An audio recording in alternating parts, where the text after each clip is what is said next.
Welcome back to Logistics Made Simple.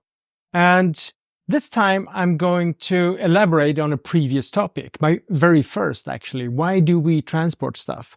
You might remember I talked about the need for moving stuff because they're worth more somewhere else than they are here. I had this example of a coffee cup being worth $2 over there and $1 here. Then there is an incentive to move it over there, of course.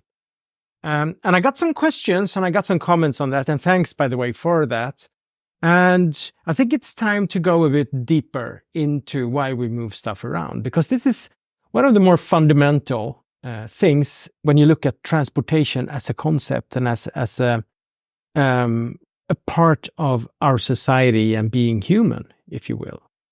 Because, yes, if the coffee cup is worth more over there, there is an incentive to move it. But you can also express the need to move stuff around by looking at imbalances.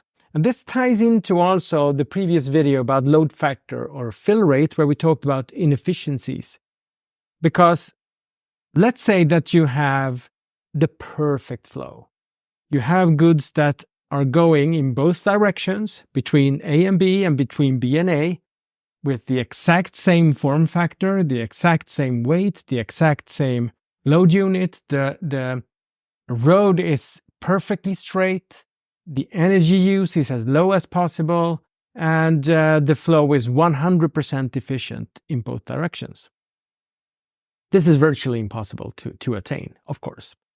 And looking at it from that perspective, you can express the differences between different locations or different circumstances in the system expressed in the number of imbalances. And these imbalances will all of them shave away potential efficiency from your system. They will all take away from the maximum amount of efficiency that you can attain in a system.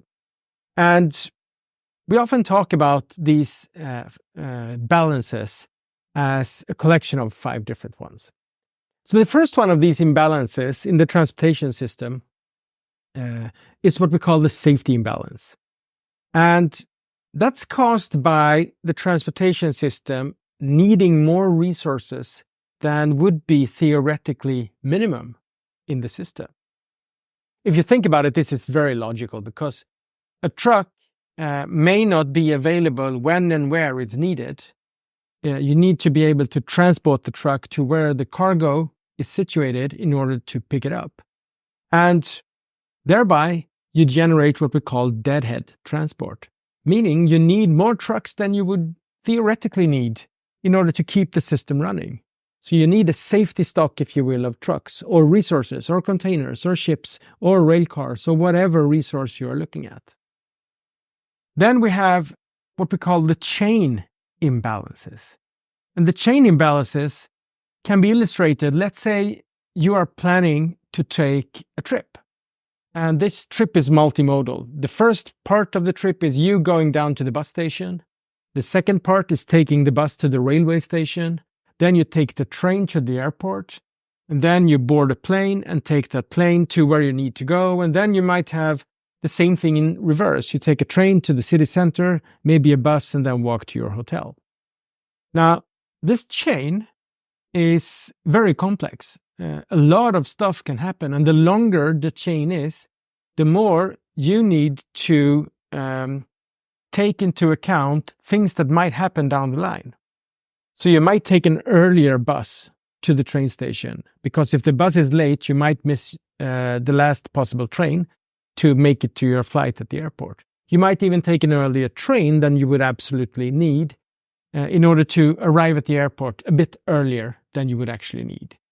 And multiply all of these imbalances means that you would have a longer transport time than is theoretically minimum, because you need to take all these imbalances and probabilities into account. The third imbalance is what we call the technical imbalance. And that's caused by technical systems not being where they are needed. A container, for instance, is great when you have large volumes and you have large ships or long trains, and you can have huge cranes in ports being able to handle hundreds of containers every day. Containers are very impractical in your local supermarket.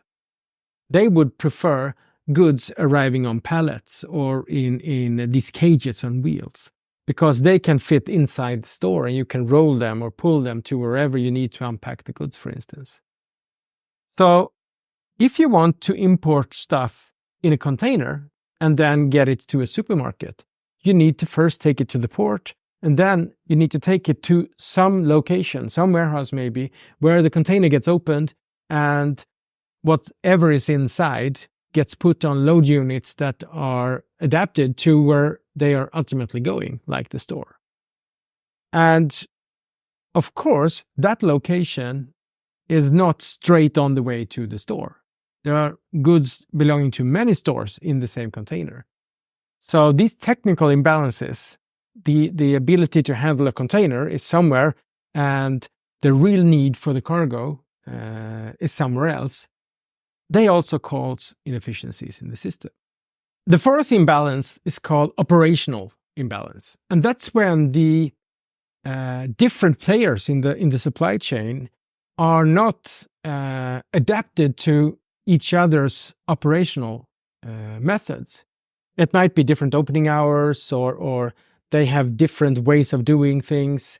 In order to reach the store with the pallet, you might go via some sort of warehouse or some sort of consolidation station, which is out of the way, for instance. And that in turn causes even more inefficiencies in the system. And then the last one is called the structural imbalances. The food you eat every day is produced somewhere else, most likely. Even if you live in an area where a lot of food is produced, you might be able to source that very, very locally. But then again, the car you drive to the market is then probably produced somewhere else on the planet. And the raw materials for the car is produced even further away from the factory. So these structural imbalances will cause also more inefficiencies in the system that cannot be avoided, because we need to be able to scale up production in different areas, for instance. So these five combined, safety imbalances, chain imbalances, technical, operational, and structural imbalances, all of those will shave off the theoretical 100% efficiency that we would like to have, but it's very difficult to attain it. Some of these things can be improved by using digital technology, AI even, and that's the topic of a future video. But we also need to resign to the fact that transportation can be almost always improved, but will never reach 100%, because we have heterogeneities across the planet where stuff are needed in one place and produced in another, for instance.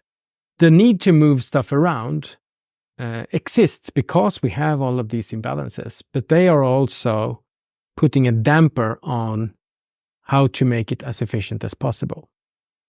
And these trade-offs is basically what people in transportation are always striving to improve and optimize. So when you work in transportation and logistics, these are the things that you constantly try to get better and better. Thank you for listening.